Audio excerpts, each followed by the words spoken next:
Would you like to introduce yourself and tell us where you're from? Oh, well, I'm Margery Allison, and I live in Hunters Way, Dringhouses, and I am 87 years of age now. And what is your York story? And my York story? Well, actually, I was born, I was born in a nursing home, but my parents lived in Micklegate. My father always said, Micklegate is the only place to live, you've got to have a good address, and Micklegate's the address you have to have, which actually continued because years later we moved back into another Georgian house in Micklegate where I did grow up, and we didn't leave there until 1948 to come and live in Dringhouses. It was different in the war. We used to grumble about York. It was a dull city. There was nothing to do, nothing for young people to do. We danced at the co-op and occasionally at the degree rooms. I had a private education because that's what people did in those days, to climb the ladder. You went Social ladder. Social ladder. So I had a private education and never really had a job because I was directed to various labour and I didn't do any of them, and then eventually I went to the record office and I didn't mind that. So I stayed there until the war ended, and then we were demobbed from there, and I just worked for my father in his shop, and that was it. Then I met Ted, my husband, and he looked after me, and so I've had a good life. I met Ted at my aunt's wedding, and I was 16 years of age, and he asked me out, and my father said, "You're too young, you can't go out with him, you're too young." But behind his back, I did go out with him. And then he was called up on his 21st birthday, and I didn't see him until after the war. Our lives together, 60 years before he died. Well, 61 years, yes. Very long time. 1948 to when he died, yes. 61 years. Oh. And 2 children, both girls. And what is your opinion of York as a city? Today, or then? Both. Both. It's different. It's totally different now. It was dull as I was growing up. There was nothing to do. If you stood, Woolworths were in Coney Street, and if you were standing in a group of more than 3 people, the policeman would move you on. Nobody was allowed to stand in groups. It was very dull. There was very little to do.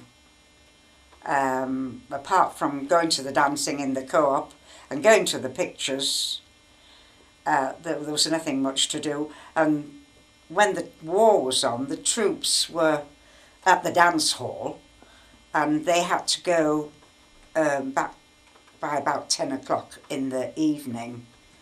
So my mum would come, or Jean's father would come to the dance hall to walk us home in the blackout. Jean lived on Toft Green and I lived in Micklegate. So it was really dull then. And how do you think of York now? Well, now it is totally different. I mean, we had independent shops. There was the only multiple at the time was Woolworths. And then Marks and Spencer started to expand where they are now into food, and that became more popular, which now is the place to be. But apart from Betty's, that was the luxury, was going to Betty's or Terry's for afternoon tea. There's more entertainment now. There was no entertainment. We had lots of cinemas, a lot of cinemas. There was a cinema in Coney Street, a cinema in Tower Street, a cinema in the back of where British Home Stores back is. There was a cinema in Fossgate, the Electric. There was a cinema in Goodroom Gate.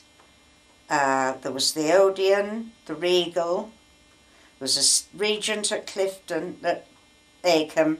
There was Clifton Cinema. There was the Grand in Gillygate. Cinemas, masses of cinemas. Yes, lots of cinemas. And I can remember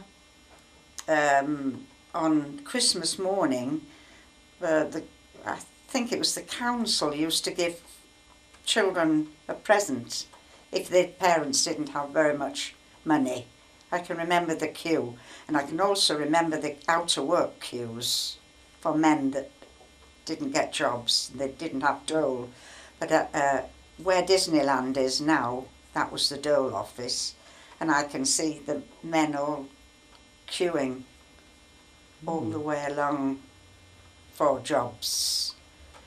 And my family had a confectionery business in Colliegate and in St Saviour Gate, where they made sweets, and we had a stall outside Barclays Bank selling horehound and boiled sweets that they'd made.